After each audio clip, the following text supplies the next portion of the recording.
Mr. Nathan Paul Sutton is the Operations Director at the Eyewitness Project. He is now joining us live from Scotland. Mr. Paul, welcome to the program.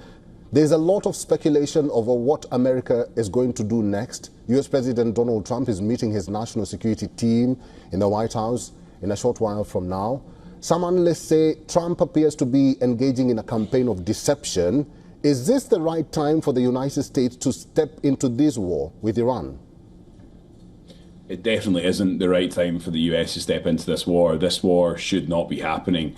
What was happening up until a week ago was the US negotiating with Iran, trying to create a new nuclear agreement similar to what was created under the Obama administration. Now, if those talks had continued, it was likely we were going to reach another deal between the US and Iran, and that could have actually reduced the likelihood of Iran pursuing nuclear capabilities, at least for a while. What Israel has done here is they're essentially forcing Iran's hand. The likelihood of them aggressively pursuing increased nuclear capabilities are going up drastically as long as Israel continues this campaign against Iran. And now the US is being forced to make a decision essentially against their own terms, which they set up with Israel. Now they're having to decide to get involved in a war that they did not start, they did not agree to, but nor do they want to publicly defy Israel or not show support.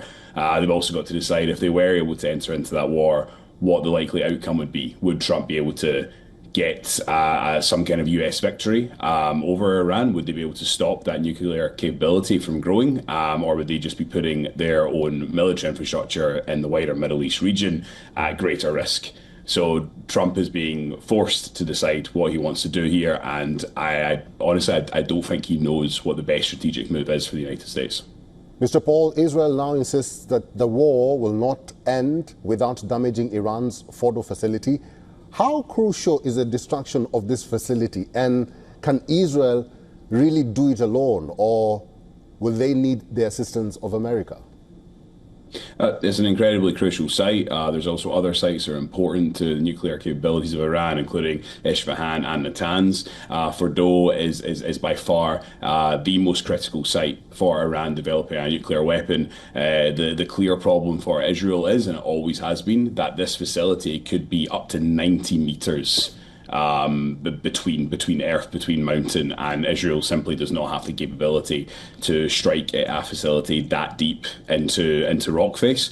The problem, however, isn't just that the US may not give these weapons to Israel, and then may not enlist themselves into the conflict, is that the US's own bunker buster bombs may not even be able to reach that depth of facility. And that is a concern within the US defense apparatus, where they enter into this conflict and they are not actually able to destroy the nuclear capability of Iran. And if Israel, even with assistance from the US or not, if they continue this war against Iran and they do not come out of it by destroying Iran's nuclear capabilities, which is looking increasingly likely that they won't, then Iran's opportunity to aggressively pursue this bomb will then come. Mr. Paul, let's decode what Trump said in the last few hours. He actually began by warning Tehran residents to evacuate immediately. Now, the big question is, Tehran is home to over 10 million people. Where can they go? Can they simply pack, live up, and just go? And where should they go, or where can they go? No, they don't really have anywhere safe to go to. And yes, it may be Trump saying that, but we've seen very similar tactics with the Israel conflict in Gaza for the last few years, where they announce an area will be struck heavily and request that civilians then leave, but the civilians have nowhere to go. So it's a great way of Israel committing to attacking a place and what is often war wages that are guilty of war crimes, but saying that they'd issued some kind of pre-warning prior to that. The people of Tehran, the capital city, are not able to escape They're not able to leave en masse, and it's a worrying sign because it shows that there is no nuclear capability site that Israel will likely be targeting inside Tehran, but they continue to attack the capital city, most likely hoping that this encourages enough fear and resistance that there may be a chance of regime change, that people may start to rise up out of that fear. Mr. Paul, finally and very quickly, Israel is claiming that it has struck 12 missile launch and storage sites in Iran. What's the repercussion of that?